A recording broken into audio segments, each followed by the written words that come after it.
President Bongbong Marcos did not mention Senate Bet Camille Villar in his endorsement speech of admin Senate bets in Batangas yesterday afternoon.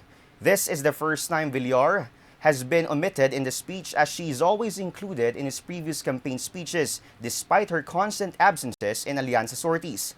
This comes days after the chief executive ordered a probe into the Villar-owned prime water utility firm due to mounting complaints from its customers. Vice President Sara Duterte earlier endorsed Villar and the president's sister, Senator Amy Marcos. Kalahati naman sa ating slate ay dumaan po sa mababang kapuluan sa House of Representatives. Naging congressman po. Nandiyan Congressman Abalos, yung aking seatmate po sa Kongreso. Sa Senator Congressman Binay, ikaw kasi tinitignan ko.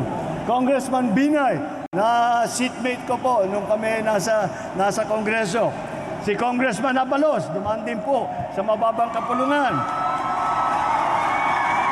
Congressman Cayetano po. Si Congressman Pia Cayetano po, na dumaan po din sa Kongreso yan.